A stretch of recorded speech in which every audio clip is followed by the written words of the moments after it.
Shalom Bapak Ibu dan Saudara-saudara yang dikasihi Tuhan dimanapun kita berada. Mengawali setiap aktivitas kita, marilah kita mendengarkan firman Tuhan. Nah itu mari kita mempersiapkan hati dan pikiran kita berdoa. Kasih karunia dan damai sejahtera dari Allah Bapa kita dan dari anaknya Tuhan Yesus Kristus menyertai kamu sekalian. Amin.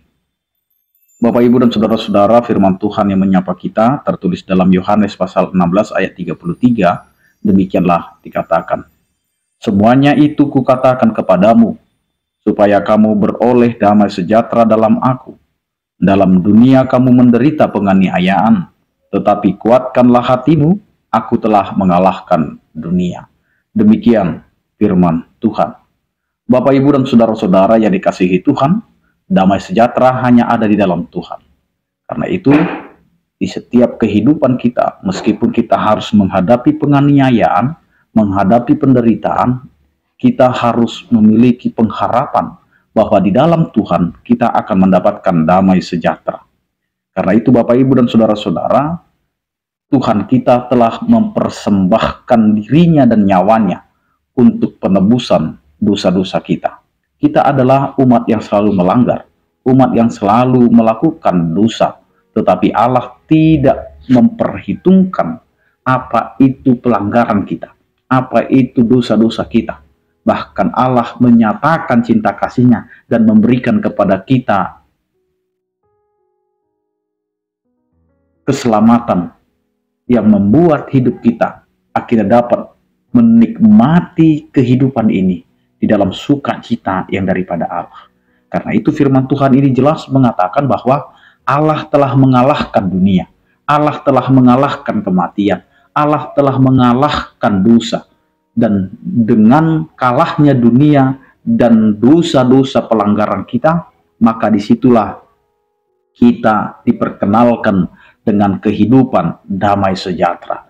Damai sejahtera itu adalah milik Allah, maka setiap orang yang hidup di dalam Allah, maka dia akan menerima damai sejahtera itu.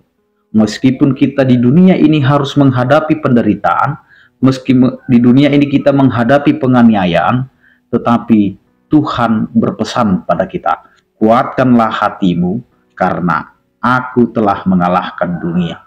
Maka yang kita lakukan adalah menguatkan hati kita, menguatkan kehidupan kita. Sehingga ketika kita menjalani hari-hari kita, menjalani kehidupan kita, meskipun harus menghadapi penderitaan, meskipun harus menghadapi penganiayaan, tetapi kita dikuatkan, kita dituntun, kita diberkati oleh Tuhan, karena Tuhan telah mengalahkan dunia, dan kita akan mendapatkan damai sejahtera di dalam Tuhan. Amin, kita berdoa. Terima kasih Tuhan atas penyertaan kasih setiamu yang memberkati kehidupan kami. Kiranya Tuhan di setiap perjalanan hidup kami, Engkau menyertai dan menguatkan kami. Berkatilah setiap kehidupan rumah tangga kami, anak-anak kami dan pekerjaan kami, sehingga ketika kami menjalani hari-hari kami tahu Engkau adalah Tuhan yang selalu menyertai kehidupan kami. Berkatilah setiap orang percaya yang sakit, Engkau berikan kesembuhan, yang berduka Engkau berikan penghiburan, yang bergumul Engkau berikan penyertaan kasih setiamu. Anugerah Tuhan kita Yesus Kristus, kasih setia daripada Allah Bapa dan persekutuan Roh Kudus itulah yang menyertai kamu sekalian. Amin. Selamat beraktivitas, tetap menjaga kesehatan. Salam sehat dari kami, Tuhan Yesus memberkati. Horas.